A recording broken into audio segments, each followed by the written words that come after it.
Oh, hey, y'all. Hey, I am Marcy. I am the curly-haired half of the Handmade Harriells. And this week, we're going to take what we learned last week with our baby hem tutorial and the week before that with our centered zipper tutorial, and we're going to put them together to make the easy, dramatic half circle skirt.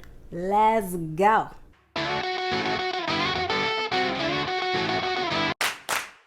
First of all, allow me to address the elephant in the room, or rather the elephant not in the room, Rob, the chrome dome half of the Handmade Harriells, who is not here today. No, it is not some sort of YouTube confessional couple drama where I suddenly get very teary with you guys. We are, like an Ashford and Simpson song, solid as a rock. He's just very, very busy, so he's not here this week. He is gonna be here next week though, like full force. Break it to me one time, so don't worry about that.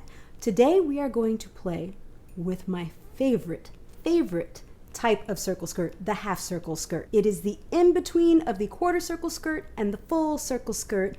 It is just right.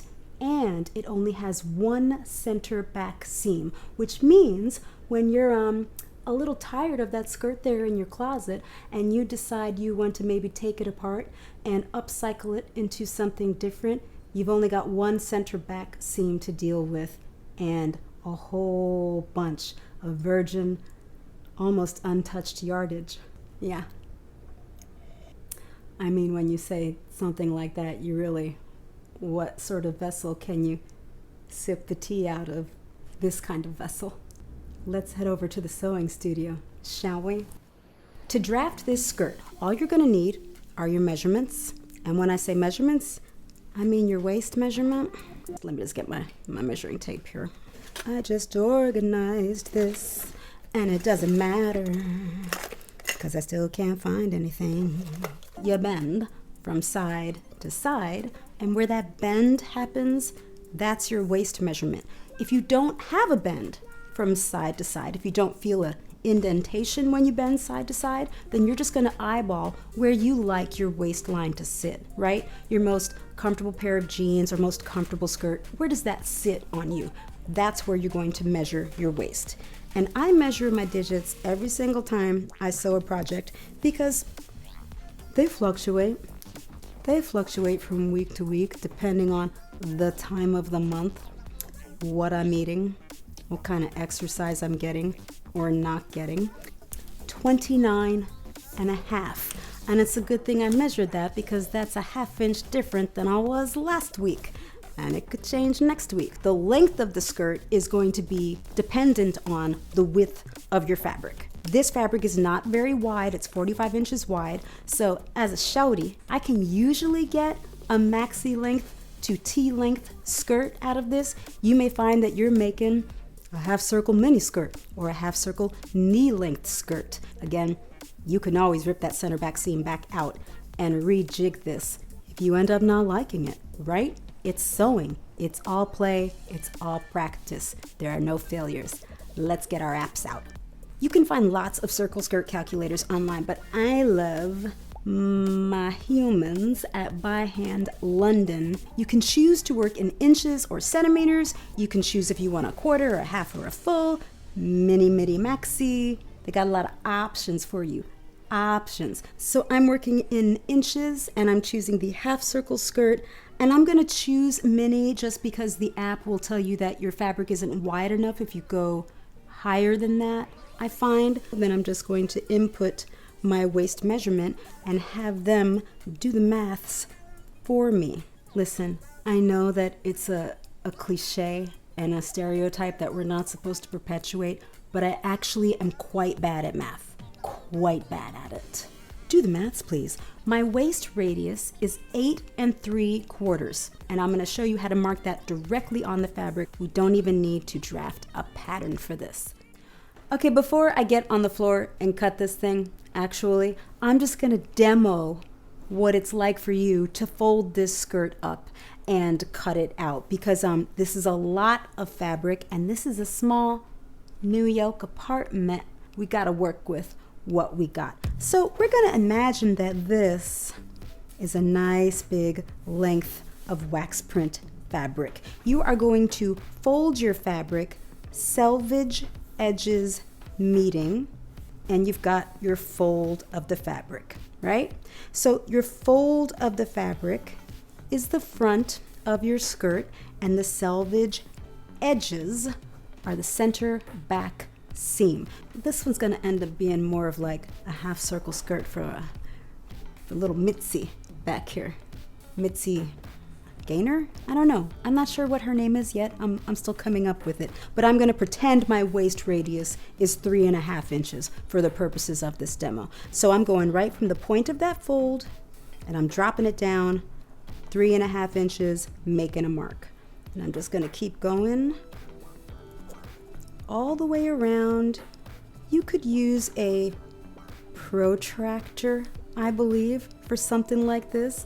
But again, don't quote me on it because that's a very mathy thing to say. So once you connect these dots, you've got your waist radius. And now from here, you're going to drop down. Now, if we look at this fabric right here, however long I have from my waist radius to the selvage is how long my skirt can be.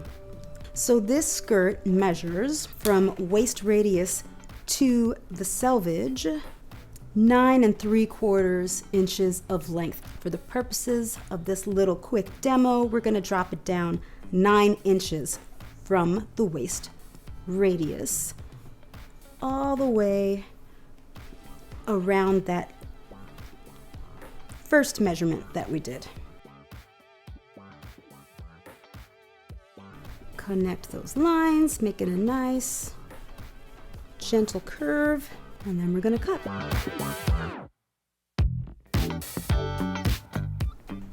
When you pin this seam up and sew it up and add a waistband, that will be your one main skirt piece. Isn't she cute?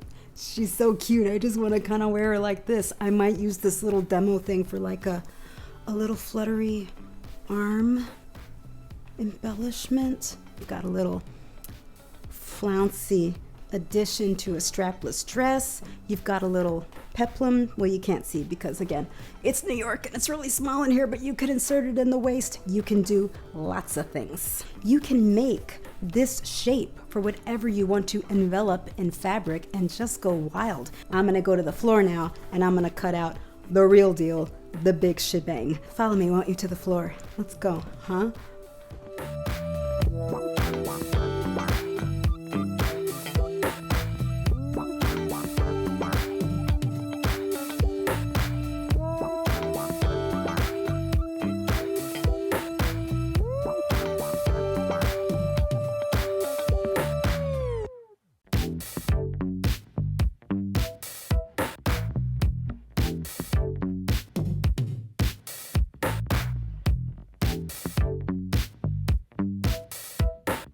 Now that we've got our circle skirt cut out, it is time to draft the waistband. All right, as I said before, my waist at the moment measures a 29 3/4. I'm gonna up that a little bit to 30.5 for a little ease, for wearing, for eating, for times of the month, for all manner of situations. So here's my finished waistband marked in this white box on the cross grain of my fabric, which means selvage to selvage. My finished waist measurement is 30.5 inches. My finished width is 1 inch. Then add seam allowance all around the 4 sides of the waistband. I'm using a 5/8 of an inch seam allowance. We're gonna cut 2 of these because we're gonna face this waistband. I like a faced waistband. I feel like it sits better and it behaves better in the long run. At this point, you should decide which of these waistbands you want on the front of you. I think I'm gonna take this one because it has more of the gorgeous blue teal in it, and I'm gonna interface this waistband. I always interface the public side of whatever I'm doing. If it's a collar, whatever part of the collar is facing the world, that's the one that's interfaced. The waistband, whichever side is facing the world, that's the one that's interfaced. I'm using a tricot interfacing. This interfacing is wonderful. I get it here in town at Steinlauf and Stoller. It gives the fabric stability without changing the hand of the fabric. The hand as it were. You don't have to interface the entire waistband. You can just interface the finished portion of the waistband. I'm just gonna interface the whole thing because we gotta get sewing. We're burning daylight here.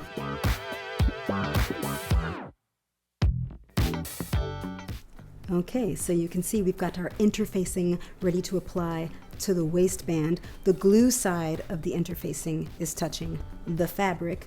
I'm gonna flip it over to the other side, and I'm not even gonna use a press cloth for this because this is 100% cotton, and the heat of the iron and the steam of the iron isn't going to affect this fabric too badly. It's a little risky, but I do it on wax print a lot. So interface as you normally would. For me, that means hitting it with some steam, letting that iron sit for 10 seconds. Don't wiggle it, don't shimmy it round. Now once you're done interfacing, let it sit, let it cool. Don't move it, don't touch it. It needs a minute. It's like a hot cookie right now. If you take a hot cookie right out of the oven, it's delicious, but it will fall apart in your hands. You don't want that to happen to your interfacing. You want that to cool. You want that hot cookie to firm up, all right? This just gives it a little stability, a little niceness, a little extra for us. We like extra. We like that kind of extra. I like all kinds of extra. Okay, so we've got our skirt all cut out. And again, the selvage edges are your center back seam. And the fold of that fabric is the front of your skirt. So I'm just going to make a little bitty snip right at that fold in the front that we cut the skirt on. And on my interfaced waistband, I'm gonna fold that so the selvage edges meet, and take another little snip on the fold there. We've made ourselves some notches, some little signposts, so we can make sure that we are matching up our waistband to our skirt properly. This is going to be familiar to those of you who are sewing fiends already. We're going to pin the waistband to the skirt right sides together. So take our little notches that we got there, match those up, and throw a pin in there. I like to make a little X marks the spot wherever there's a notch. And then you're just going to match the edges on either end.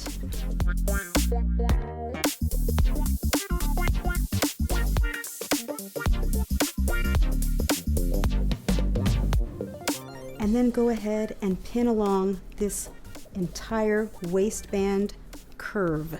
I do hold my fabric up a bit when I pin my fabric together, especially on a curve like this, because I feel like the palm of my hand, the scoop, can sort of scoop the curve where it needs to be. So I keep the curve of the fabric underneath where the palm of my hand is scooping it towards me to the straight edge. And I find that works great. I know a lot of people say pin on the flat, don't you dare pick up that fabric when you pin it. Fabric wants to do what it wants to do, but fabric will also do what you coax it to do.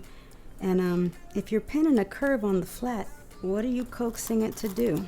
Lie flat? Just don't want to lie flat. And this way, it's all nice and pinned with no bubbles and a lot less headache. Now I'm going to sew all along this seam at a 5/8 seam allowance.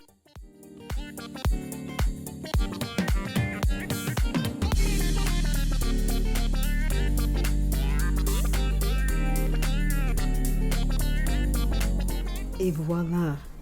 Yeah, I said voila. You've got your waistband attached to your skirt. We're gonna flip that over, and you're gonna gently, with not too much vehemence, press the seam allowance up towards the waistband. So we've got our waistband seam allowance all sewn up and pressed up into our waistband. We're going to grade the skirt portion of the seam, not the waistband portion, because that's the public side. And the grade is going to just sort of drop off a little bit so that you don't get a ridge on the outside of your skirt. Basically, I'm cutting that skirt seam allowance in half, leaving the waistband portion of the seam allowance. I'm also going to take a little clip off the edges of the seam so that the zipper has less of a hump to get over, because some humps you don't want. She's looking more and more like a skirt. Gonna fold her together so that the selvages meet along our center back seam. And the cool thing about a half circle skirt, your one seam is already finished. You don't have to worry about these edges fraying because that's your selvage. That's not going anywhere. So we're going to pin up all along this edge and insert our zipper, which is where? I don't know. I've got 4 square feet of space and I'm always losing something. Here it is. This is a regular old zipper. Nothing fancy about it, nothing special about it. So we're going to mark on our fabric where our zipper is going to end, and that's going to make sense in a minute. So let me just get my chalk. Where's my chalk? I swear. So I'm just going to position the zipper at the very top of the waistband and eyeball where that zip is going to stop. And I'm going to mark about 1/4 inch above that. I'm going to make that mark on the inside, fold that fabric in, and mark it on the outside as well. We're going to sew up this entire seam, but from the waist to this mark, we're only going to baste. From this mark to the hem, we're going to do our regular permanent stitching. We're going to watch a zipper be born. It's going to be a centered zipper that's just going to get born. And just pin all along this edge, matching up your selvage edges. Now we're going to sew up the seam at a 5/8 seam allowance. Again, we're going to baste from the waist right to the mark, and then at the mark, shorten that stitch up, lock stitch it, and stitch from that mark all the way to the hem. Right sides are together. Let's stitch.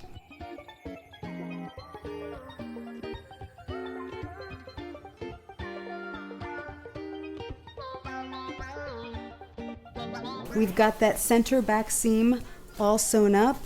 Where is it? There's so much skirt here. It's hard to see where it is. There it is. We're going to slide that onto this jumbo ironing board and press that seam open. Now we're going to take our zipper face down on this seam, okay? The coils of the zip are going to lie right along the seam, right along it. And the very top of the zip tape is going to start at the very top of this skirt, because the seam allowance on the top of this zipper is perfect for the seam allowance of our waistband. So I'm laying the zipper head right on top of the skirt there, and I'm going to throw a pin in. And I'm orienting the head of the pin down because this is the direction we're going to sew in, and we want to remove our pins in this direction. Hold the coils up a little bit, lay them down to be sure they're laying flat on that seam line, and throw another pin in. Now when we take this over to the machine, it's a little finicky, but it's a super easy way to do a zipper. You're just going to stitch along this edge, across the bottom, and back up the top. And that's your zipper. Once you remove those basting stitches, the zipper is born. I've got my needle moved over as far as it will go to the left, and I'm just going to start to sew that box we just talked about.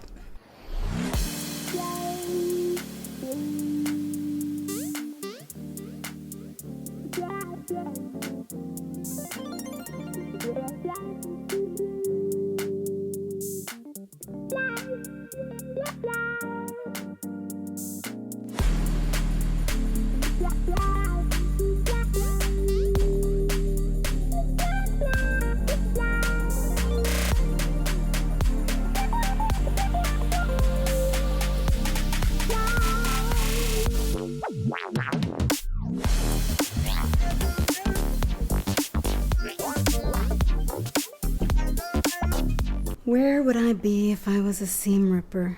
Huh? What would I be doing? Where would I be living? What would I be thinking? What would be in my head if I were a seam ripper? I'd be thinking, I sure do wish I was in Marcy's hands. So, right from that mark, we're going to carefully remove those basting stitches, and that's it.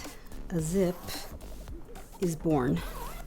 Our next to last thing to do is to attach the facing to the waistband. So let's get our other waistband piece. I'm just going to pin the waistband facing to the waistband, right sides together, accounting for seam allowance.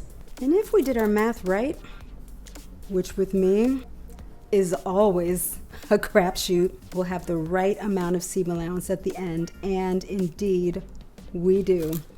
Go me. So we're gonna go ahead and just stitch right along, 5/8 of an inch seam allowance. We've got that facing all sewn up. We're now going to press this seam allowance down into the waistbands. And again, I'm not being maniacal with my pressing. I'm coaxing it to live where I want it to live.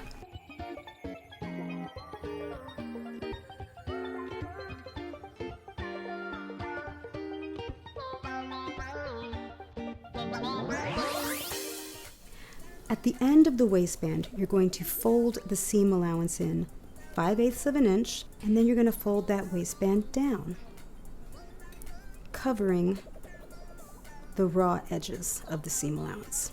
So you can see once you sew that together, that's going to look nice and neat. Now it's dealer's choice at the bottom of this waistband what you want to do.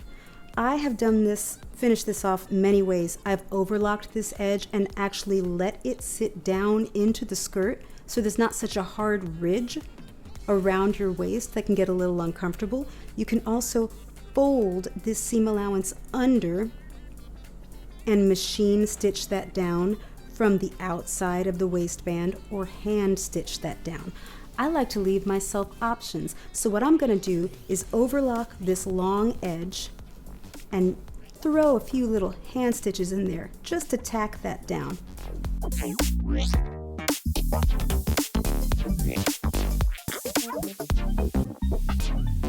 I've also thrown a few hand stitches down along the waistband from the outside, so that when the waistband is finished, it'll be nice and flat, but it will also be ready for me to dissect it later when I get a little antsy. The only thing left to do with this is to hem it. We've got to let it sit overnight, so I'm going to demo this baby hem real quick for you. I've got a full tutorial that I'll link in the description box.